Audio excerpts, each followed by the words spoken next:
Good afternoon and welcome to Praxis Peace Institute's Friday afternoon series on Zoom.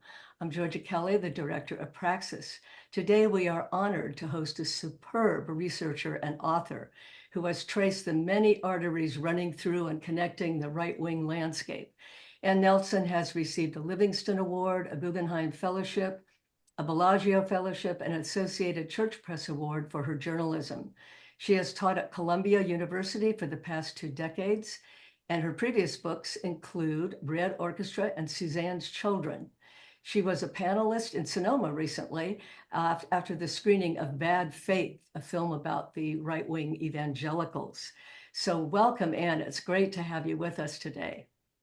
Great to be here. Thank you. I'm going to ask you to turn up your sound just a bit, Ann. Okay, how's that? Better, much better, yes. So before I start with the questions, I want to commend you on the meticulous research you have undertaken in this book. It's over 100 pages of notes and everything is backed up. There's nothing's put out there that isn't backed up with facts, and I really appreciate that. I think you remind us what real journalism is supposed to be. So I want to thank you for that. We don't see Thank a you. lot of it. So I want to begin with the notorious entity that you write a lot about in your book, which sounds so innocuous, but of course it's not, is the Council for National Policy. You spend a lot of time on that organization in the book, and I'd like you to give us kind of a brief overview of what it is, who created it, and what is its stated purpose. Well, if you go back some 40 or 50 years, you had various political and religious and economic forces, mostly in the South, former Confederate states, who were disturbed about where the United States was going in terms of school integration, in terms of taxation on wealthy individuals. And they decided to get behind Ronald Reagan. To start with, it was Pat Robertson and Jerry Falwell, the televangelists, working in concert with some fossil fuel interests, mostly from Texas, Oklahoma, and Louisiana. And they decided to support Ronald Reagan, even though he wasn't really one of them and didn't necessarily reflect their values. But it was a partnership. And when Reagan won, they got together in 1981 and formed the Council for National Policy to network and advance their interests. Now, these were people who had seen that the New Deal coalition had been successful because it was a coalition. You had the civil rights movement and the labor movement and the feminist movement working together to advance common policy goals.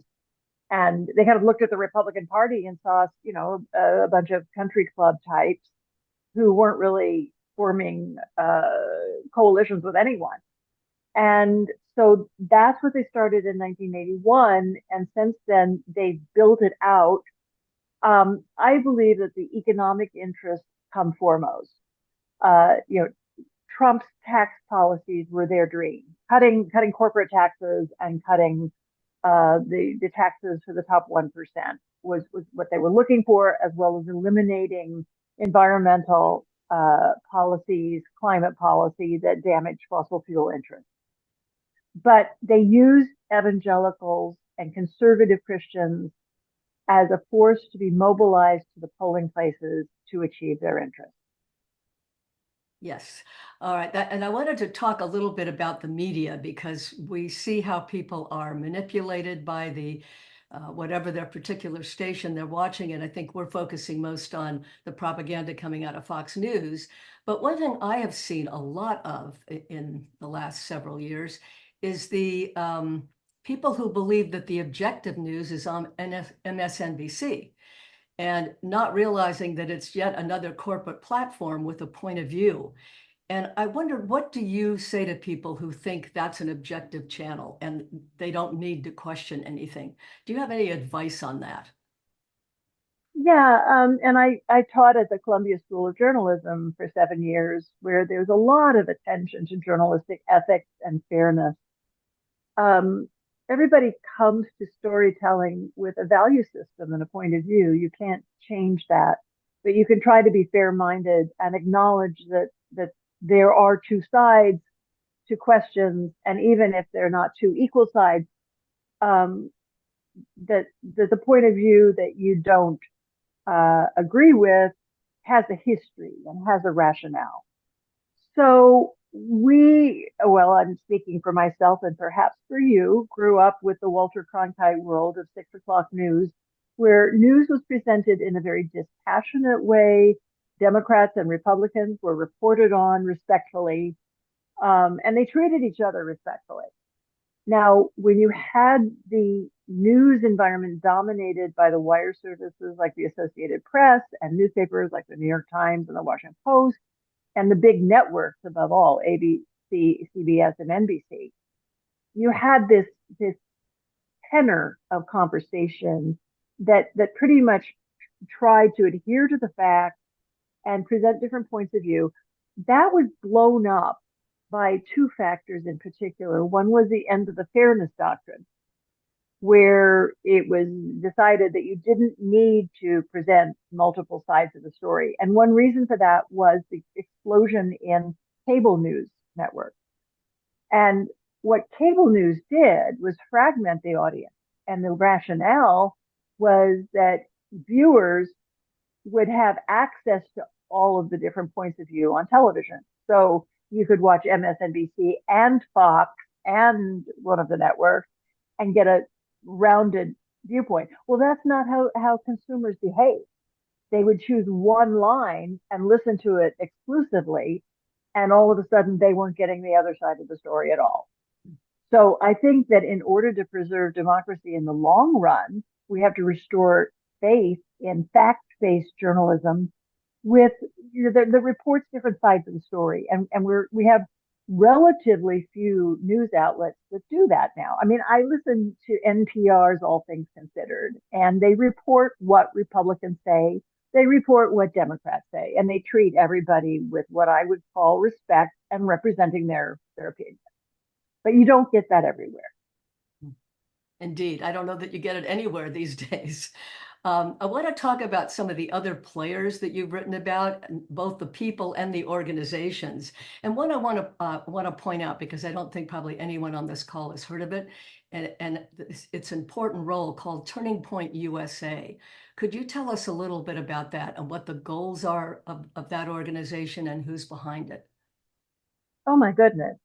I would hope that your listeners have heard of it. But if they haven't, a quick history. There was a young man who was a junior college dropout who was named Charlie Kirk, and he went to one of the Council for National Policy money men, Foster Friess, and said he had this idea for a youth movement that would support the conservative agenda. And he called it Turning Point USA. And this started some years ago. He had a lot of money to go to campuses and organize conservative organizations, rallies, money to reward people who came to them with free pizza, and also to cause problems for administrators and faculty members that they didn't agree with. There were some nasty incidents that they were involved with that I describe in my book, Shadow Network. More recently, this organization has grown exponentially, and they've shifted their focus from college students and youth to evangelicals and particularly Pentecostals. So they've started a new part of their organization called Turning Point Faith. The last time I checked, I think they were based in Phoenix, Arizona, working with a budget of $80 million, 80, with over 200 employees. And Charlie Kirk has become a member of the Council for National Policy. He's been going across the country to Pentecostal pulpits, basically carrying the message that it would be a sin to vote for a Democrat and that God wants Donald Trump to be president again. Yeah, I think it's important to know about that because of their original focus going toward young people when they're in a very vulnerable age. The other thing I wanted to just attach to that are some of the key players. Erik Prince, Betsy DeVos, the Koch brothers, Richard DeVos, and the whole Amway Ponzi scheme. I call it a Ponzi scheme anyway. And organizations like ALEC, the American Legal Exchange Council, the Heritage Foundation, and after we just I would like you to touch a little bit on who those people are, and then I want to go to Project 2025. Well, there's a seamless connection because most of the organizations you named were listed as supporters of Project 2025. So at the time that the Council for National Policy was founded, the architects, starting with Paul Weyrich, but also including Richard Viguerie, who worked in direct mail for campaigns, and Morton Blackwell, who recruited and trained, still does, uh, candidates and campaign workers. They got together, and around the same time, were involved in the founding of the Heritage Foundation as their putative think tank, and ALEC, the American Legislative Exchange Council, which existed to plant laws that were extremist in states that might be supportive of them and then leverage them across state lines. So you've got the Council for National Policy networking uh, scores of organizations. You've got the Heritage Foundation coming up with the policies that they're going to push. You've got ALEC working on the front of the state legislatures. And then you've got all of these other individuals, such as the DeVos family, who are bankrolling the operations. And when you're sitting on $6 billion the way they are, you're able to bankroll a lot of them. And they use what they call grassroots organizations, but they don't, they're organizations that they themselves form and fund. So you've got the Susan B. Anthony Anti-Abortion Group, you have the National Rifle Association, you've got the Federalist Society. All of these run by members of the Council for National Policy with a very high level of coordination. Why do you think there aren't any think tanks like this with lots of money behind them on the left? Oh, the left has think tanks galore. And in fact, they've got, and the left and the center left, and in a lot of ways, the Heritage Foundation was set up to kind of mimic some of these. What you don't have is this level of coordination. So the Council for National Policy meets, 2 or 3 times a year, secretly, secret membership, secret meetings, and they huddle and give presentations that are like pitches, right? And they're saying, this is the program we're going to do, conduct to get the votes in such and such a district. And of course, they're supposed to be a nonprofit, nonpartisan 501c3 organization, but it's overtly political for overtly political candidate campaigns. But if they carry it out in secrecy, I suppose they believe they can get away with it. And they have until now. And so you don't have the same phenomenon where you have this established process where the Democrats think tanks and their donors and their permanent standing organizations, and also critically their media organizations, because the Council for National Policy also includes several major media organizations that reach millions of Americans, including many in swing states. So you've got the Christian Broadcasting Network, right, which is invisible to many of us, but it has its influence, and it's extremist. You've got Salem Media, which has thousands of radio stations across the country, which play pretty much straight out Republican campaign material that is presented as so-called news. The Democrats have nothing resembling that. Mm-hmm. And so it's that level of coordination that is different. That's a really good point. Thank you for that. I wanted to have you talk a little bit about the way the Christian evangelicals were mobilized to support the right-wing candidates. Yeah, we will take questions in a while, Dan, because I think this is an important piece. How they managed to, first of all, figure out that this was a group of people they could get into their tent, and how they managed to do it, like picking a key issue like abortion. I'd like you to talk about how they managed to manipulate these people into supporting their oligarchy, which is often against their own interests. Yeah, and I think that some of your listeners might be able to recall the Southern strategy that was developed under Nixon, and what you had was this moment in American history where the Democratic Party was experiencing divisions, a lot of it over the question of school integration, right? And we're talking about the 1960s, where the southern states that were part of the Democratic coalition pulled away and became right for the Republican Party. And I think that there were political strategists. One of them was Ralph Reed, who saw this as a big opportunity. And they did they did a lot of polling. They did, their homework and realized that there were, he said 18 million evangelicals who were politically unengaged. And that if you could mobilize them and mobilize them as Republican voters, you could tip certain critical states. So that's what they did. Now, it was not really very fashionable or really even legally possible to campaign on the kind of George Wallace racist platform. So one thing that they did was explore what their other options were. And they took a note from the Catholics and found that there were ways to package the debate around abortion that could be made to appeal to evangelical voters. And it was quite an artificial process. Even the Southern Baptist Convention, which is one of the most conservative, was more liberal on abortion policy than it is now. So how did they do this? Well, one of the ways was they invented some concepts. They invented some terms. One of these that I discussed in Shadow Network is partial birth abortion.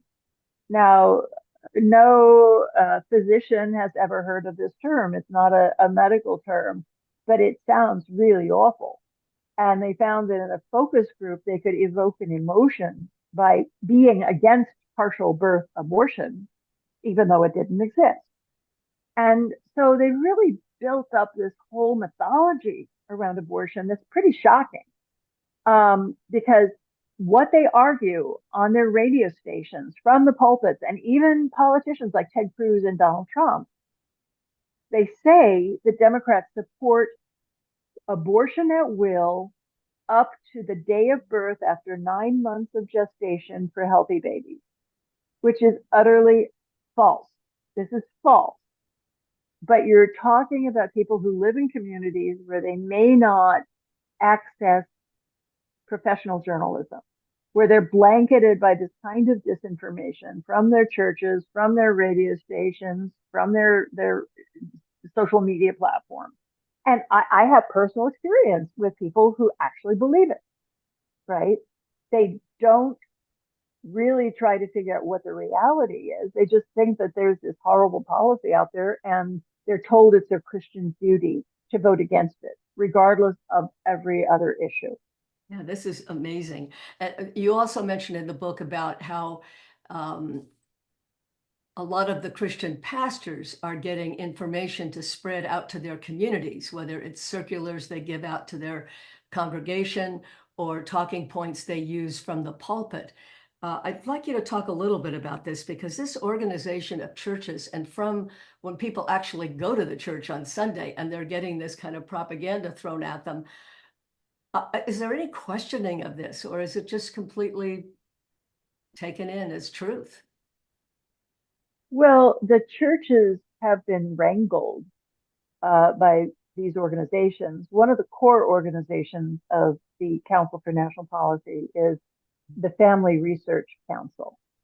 And they've prepared, they've created a pastors organization, actually several, but the traditional one was called Watchmen on the Wall, and they claim to have tens of thousands of pastors who are members.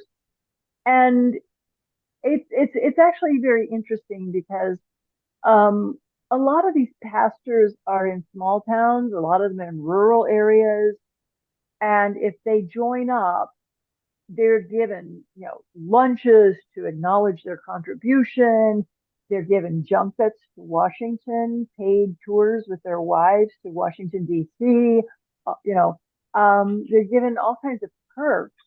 And then in return, they're given sermons that they are told to download from the website, and then voting guides to insert in the church bulletin. Yeah. For me, that was somewhat shocking because, you go to church and open up, hymn number 53, you don't expect to see, vote for the Republican because he doesn't like homosexuals, And, right? and But how can that's what they do.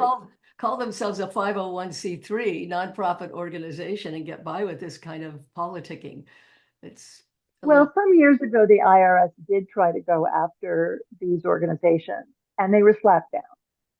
And it's actually historically quite interesting because the Republicans obviously didn't want to limit this activity, but neither did the Democrats because they had received a lot of support from African American churches in the South. So both sides kind of backed off and tied the hands of the IRS in going after these practices. Uh, I update my reporting for the Washington Spectator. And last month, I reported from a Pentecostal political rally in Michigan called the Courage Tour, where it couldn't get any more overt. You started with kind of, like Christian rock hymns, and then there was faith healing, and then there was a sermon, and then it was here's how you sign up to canvass voters for Trump, and oh, here's how you sign up to be an election official and count the votes, and we're going to tell you that before the election takes place that it was stolen. So that's the level of meddling that is being promoted, and this tour is reaching thousands of people and targeting the swing states. Well, I can say the Courage Tour does not sound like the Eras Tour. So before we open it up to questions from the people on the call, I'd like to ask you one last question about Project 2025 and anything you'd like to tell us briefly about that. Well, I think there are two things. One is that people should absolutely regard it as the architecture that these groups intend to implement and have an unprecedented ability to implement. So people need to look at it very seriously. It's not just some other document that's been thrown out there. The second point is that it is a radical reimagining of our system of government, which is concentrating many, many powers in the White House, and it assumes that there will be a Republican in the White House who will rule indefinitely and will purge the federal government of the professional civil service and replace them with loyalists. Now, many authoritarian governments have followed exactly this game plan, for the last 150 years. It's not new, but it would be very, very new to this country. And among the other elements that they've added to this are just horrific policies targeting women, targeting gays, targeting workers and workplace safety, targeting environmental policy. So again, in the Washington Spectator, I wrote an article about 10 points that people should start with. And I took one for the team and read all 900 pages of it. Oh my goodness. And distilled it a bit. So if people want an introduction to Project 2025, go to the Washington Spectator, Google it with Ann Nelson. There's no paywall, and they can see what, they can get a starting point. I will definitely do that. I'd like to open it up to questions, and you can put your hand up automatically. You can kind of raise it if you don't know where that is. But before I do that, I want to mention Ann's book again, Shadow Network, which is just extraordinary, really well researched. It's all that you need to know about what we're up against from the right. So I see, Kim, you have your hand up. You want to unmute? Yeah, so thank you, Anne. That was really interesting. So I want to probe a bit about this coordination, because I think you're right. That's what supports and reinforces all these entities. So I was wondering if they divide up any tasks. So let's say, does the Council on National Policy come up with policy directives or talking points that they then send out to the network to say, here's what we're believing for the next year or doing? Does it kind of work like that? Absolutely. Absolutely. And they also have weekly policy calls where they send out directives. And if you're interested in getting into the weeds, there are two organizations that have accessed the videos of their meeting and posted them online. So one of them is called Exposed by CMD, the Center for Media and Democracy, and the other is called Documented. So you can see them in action, and it's pretty shocking. One of the people who presents is Ginny Thomas, the wife of Clarence Thomas of the Supreme Court, and just talking overtly about, here's how we're going to win votes in this or that race, and we're going to divvy up the task. And yeah, she has a PowerPoint, and everybody takes notes, and then goes off and does their job. So I mean, my observation is that it's a lot harder to organize Democrats, or at least it has been until now. I think that's true. Ben, you have your hand up? Me? No, I called on Ben, had his hand up. I Oh, didn't see you Ben. have your hand up too, Dan? I didn't see it. Well, I didn't, but the first time you noticed me, I was scratching my face. So Oh, okay. So if you but I am curious about, this just seems to be a remarkably disciplined group of opportunists on all sides. And I've read your wonderful book, Shadow Network. I thank you for all the lists of people and organizations, because their network is so involved, and every organization seems to beget another. I don't know, other than a lust for power, why they are so unified and work so well together. I know they're extremely well funded, but I would just be curious, as I have to say, I don't think they're really all that sincere about much of what they proclaim. So what makes them so organized and so disciplined? And I'm a lifelong Democrat, and I would be the first to say we tend to have everybody under the tent, but it's kind of confusing and disarrayed under the tent, which I think is a good thing, unless you're against somebody so organized. Yeah. I wrote a book about the anti-Nazi resistance in Berlin. And I'm very haunted. It's called Red Orchestra. It was just reissued. But I'm haunted by the social democrats who were pretty decent, but contentious. And the way that the extreme right and the extreme left were able to railroad them. And my theory about this group, one thing that I always say is that the Republicans have been traditionally run by business and by business school graduates. And so they're used to setting up structures that are operational. And the political culture of the Democrats tends to be more that of lawyers and journalists who are adept at arguing with each other. And I happen personally to believe in the marketplace of ideas and think that you can get someplace by debating. But you get to another place by saying, all right, you do R&D, you do marketing, you do publicity, off you go, right? This is what we're going to do. And the people who call the shots in this culture, certainly the DeVosses, the Bradley Foundation in Milwaukee, and then an awful lot of cross-funding with the Koch network. And one thing that you can see in it is that you can take people who have really a fairly, shall we say, mediocre background, like Charlie Kirk, right? I mean, junior college dropout who doesn't have many qualifications. And within a matter of a few years, he's making very handsome six-figure salaries as their operative. So that happens across the board. And it doesn't cost as much to corrupt everybody in the picture. Some people are rewarded at a much higher level than others. But you see the money playing a very, very major role. And a lot of the followers, really, I mean, it's sad because they're being lied to. And as Georgia mentioned, a lot of times what they're voting for ends up being an outcome that's detrimental to themselves and their families. And I'll give you an example right here. Oklahoma, my home state, is one of the laboratory states for these efforts. And the secretary, the superintendent of education, has been implementing their religious ideas in public schools. He's been trying to use the voucher system. I mean, everything. Oklahoma has sunk to number 50 in the ranking in public education in the country. That's the kind of outcome you get with these policies. And public schools are being starved to death. So how you open people's eyes to the price they're paying is something we need to think about. Right.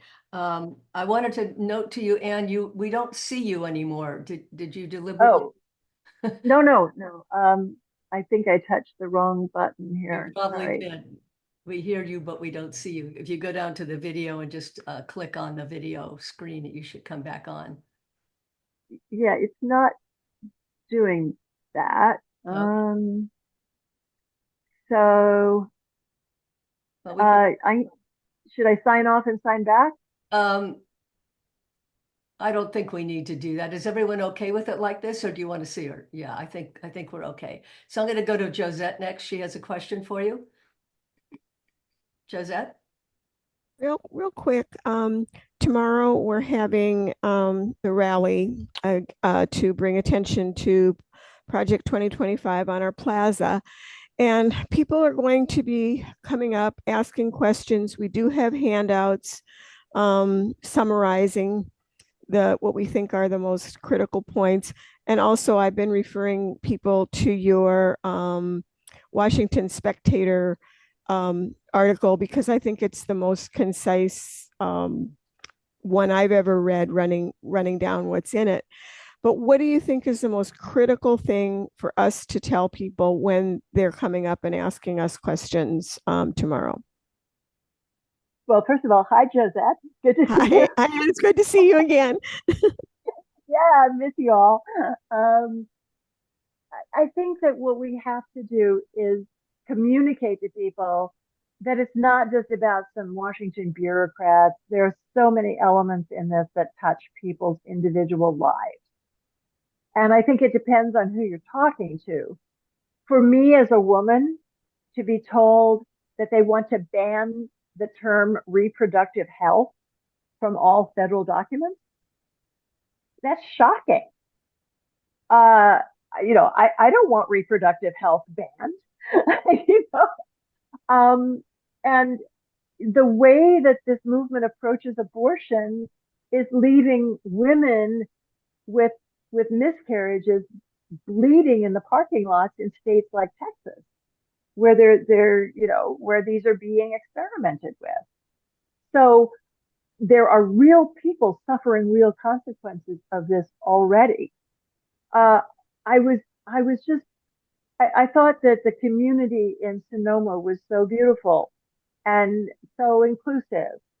What Project 2025 wants to do is allow blatant discrimination against people just for being gay.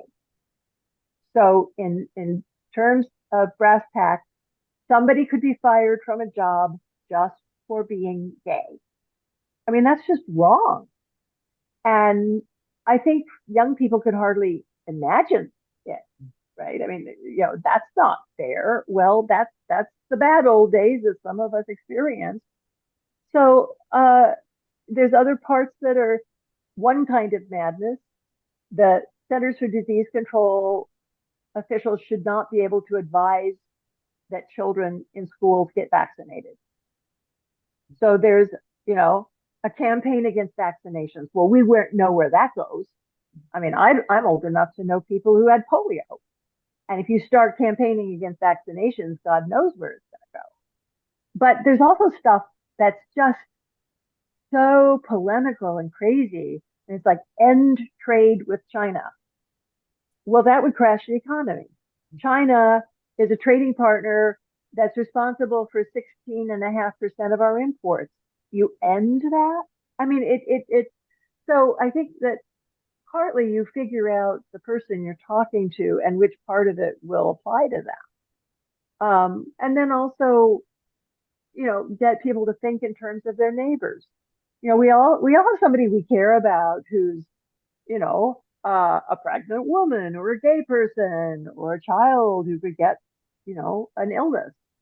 And it really is a very punitive document against pretty much every category of American you can imagine. Except white men. Well, you know, I As mean, long as they're not gay. well, yeah, right. But you know, I mean, I don't know how old anybody else is, but I'm going to be 70 in November. And I knew people who had shotgun weddings. Who had You what? know, a girl shotgun wedding. Oh, yes, yes. I remember And those. you know, the young people don't know that term and they need to. Right. I Because, forgot that term. well, yeah.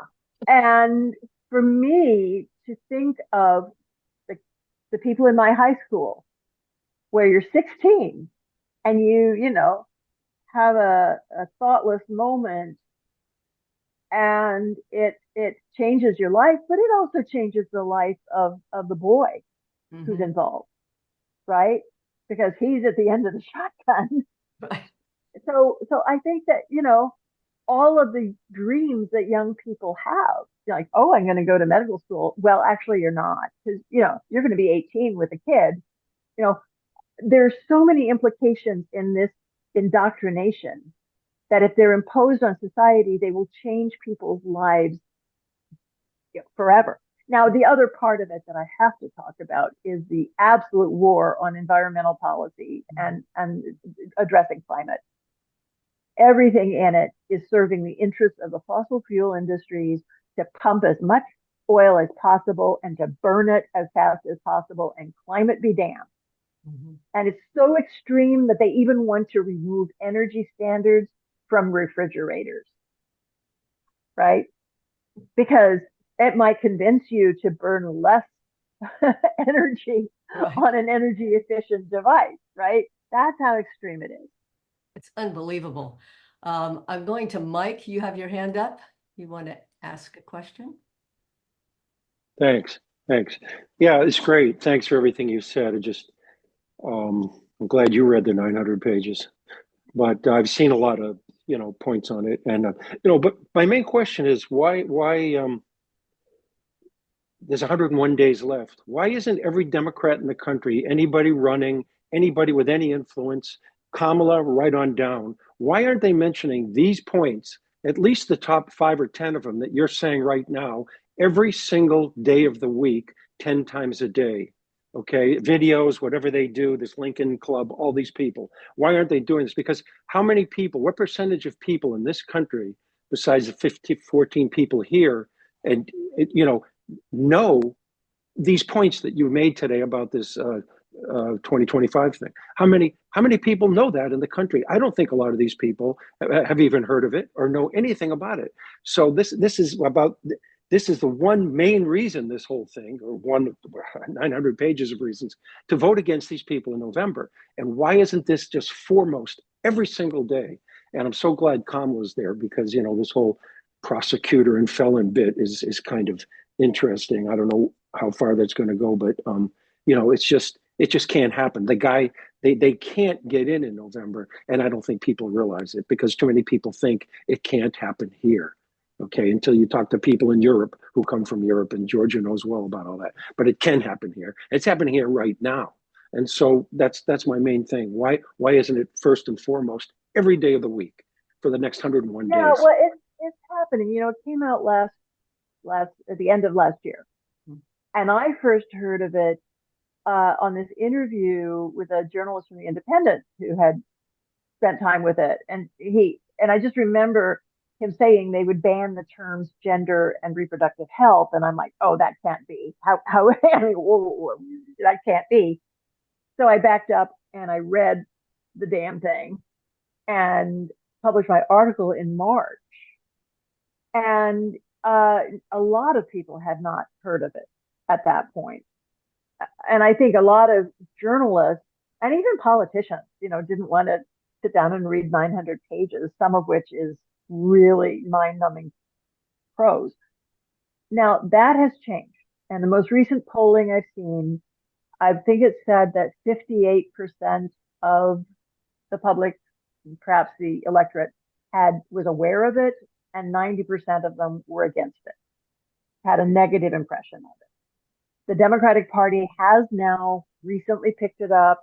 Kamala Harris has been referencing it. And then there was a great big gift wrapped up with a bow that just happened, which is that the person who oversaw the Project 2025 from the Heritage Foundation was a man named Kevin Roberts. He's been associated publicly with Opus Dei. So he's part of Leonard Leo's Opus Dei mafia.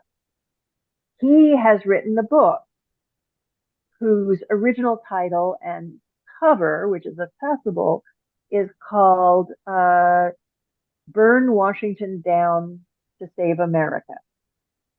And the foreword is by J.D. Vance. Oh, my goodness. Exactly. Oh, So I just find that those facts speak for themselves.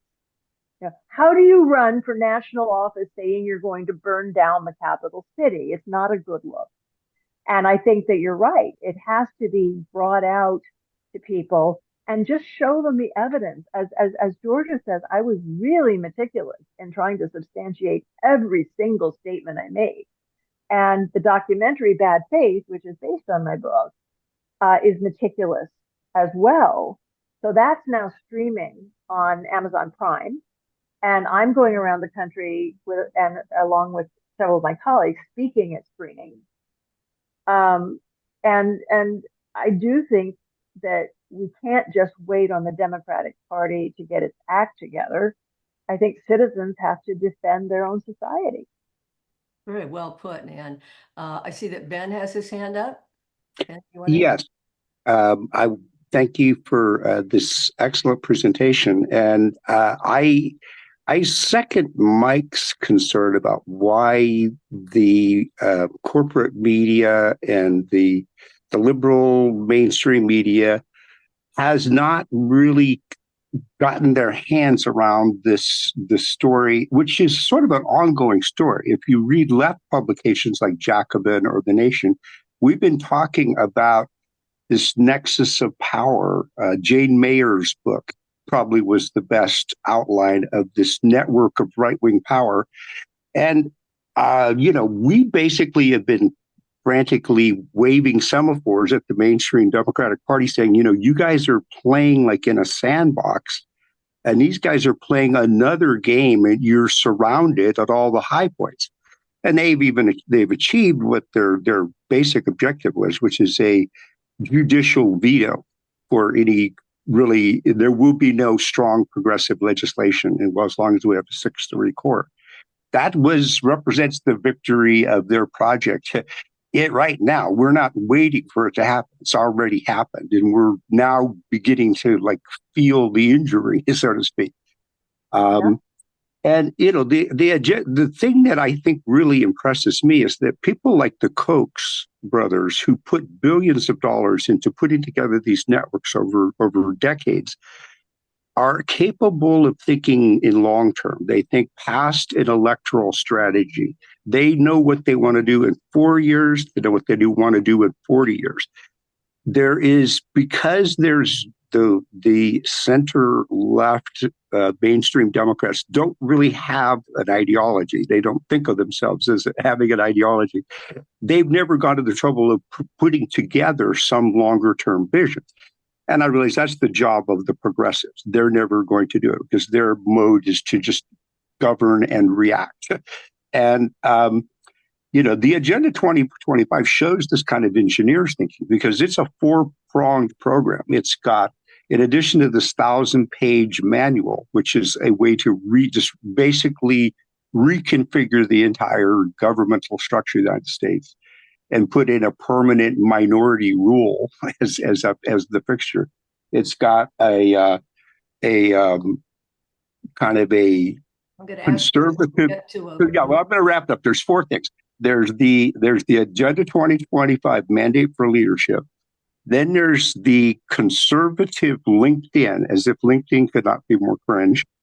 Then you've got their national training program where it teaches these young conservative activists how to put on a suit and tie and try to cover your Nazi tattoos, and work at a government agency. And then finally, there's That's the like Leadership this Institute. 180 day plan, which is a roadmap for fascism, how you can create a minority rule state in 180 days. So we should take it seriously. And I would like to see the mainstream media talk about it. Any comment, Anne? You know, they technically cover it. And if you're talking about the New York Times and the Washington Post, I do think that they're leery of seeming too critical. And, you know, I think that they're accused of favoring the Democrats, so they lean over backwards to appear not to. I also, I don't know. I am also an historian, and I do see a tendency that when you have authoritarian governments looming and people are placing their bets, you know, like at a moment when it looked like Trump had it, which was only a couple of weeks ago, there's a corporate thinking of how does our news organization, how does our business survive? And that takes priority over the defense of the democracy. I'm actually going to go to Mary first, because Kim, you already got a chance, but you can ask after her, and these will be the last two questions. Sorry, Katie, but we're running out of time. So Mary, go ahead. Yeah, thanks, Georgia. I'd just like to comment. There is a meeting tomorrow, or a rally tomorrow afternoon in the plaza, which is sponsored by Wake Up Sonoma. I'm a secretary of our Democratic Club, and I will be there with a table to encourage voter registration. But anyone who's on this call today who is concerned about Project 2025, I would hope that they would show up at the rally tomorrow and lend support. Thank you. I'll be there. Kim? So Trump has repeatedly said he knows nothing about Project 2025. He's distanced himself from it. He just, he has not acknowledged it. So I'm wondering why, especially since it's the MAGA platform. Could it backfire? Could it backfire?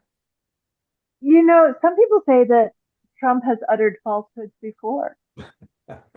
So, and there is video of him at the Heritage Foundation saying something to the effect of, you know, you all are great. You're laying the architecture for my next administration.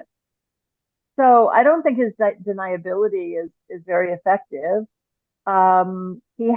There's so many members of his 2016 administration who are authors of chapters, and some of them are laid out in my piece, and other people have done a much more systematic listing of them.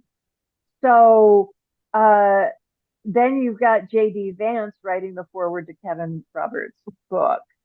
So Donald Trump can say that the sky is purple, but we don't necessarily have to believe him. He has no way out. Katie, it looks like we have time if you want to ask your question. Katie, maybe she disappeared. Okay, well, we won't take her. Can you hear me? Yeah, okay, yeah. Sorry. Yeah, thank you. I wanted to ask you, what do you think is causing such complacency? I believe there was a question earlier about this, but you know, I keep with all the talk about abortion, for example, and we had just a few years ago, everybody out there with our pink hats on protesting. And why is it not happening now? Is it simply a matter of the economy is busting us? We're just too busy. Well, I mean, I observed the Pink Hat March in New York and so on. But my own opinion is that our national elections are won and lost in a handful of swing states and a handful of purple districts. I guess in your case, Sacramento, right, the congressional district, and a few others. So my observation, and I could be wrong, is that these marches don't tend to win votes in the districts that matter in the outcome. And in some cases, they even irritate people, right? They say, who are those people? You know, and they're misrepresented, and you know, the right-wing media uses them effectively. I see. And I personally would much rather see people think of everyone they know, especially people who live in swing states and contested districts, and talk to them about what's at stake in this election. You know, we still have a very low voting turnout. We have young people who are very confused. There's still young people who think that not voting for the Democrats will help Gaza in some way. I don't see how, but I do see how it will compromise a lot of other things. So I think that this citizens education effort is where, you know, you really need to do it. And it's those personal contacts, the people who show that they care, that they've informed themselves and they want to communicate and help other people understand. That's where I see the power in this situation. Right. I think we're close to the end of the hour, and I want to thank you so much, Anne. If you have a closing remark you would like to leave us with, this would be the time to do it. Sure. I was invited out to Sonoma for the first time. I'd never been really to that part of the world. Some months ago, I fell in love with the place. I fell in love with my amazing hostesses and the whole beautiful community that you all have created. And a lot of the things I like best about it would be under threat if they implemented Project 2025. So all I can say is do everything you can to preserve your lovely creation. Yes, thank you so much, Anne. I want to just remind everybody again, Shadow Network, because this is the information we all should have at our fingertips, I believe. Excellent book, and thank you for the hard work and many years you probably put into putting this together, Anne. Well, thank you. It's a pleasure. I'm going to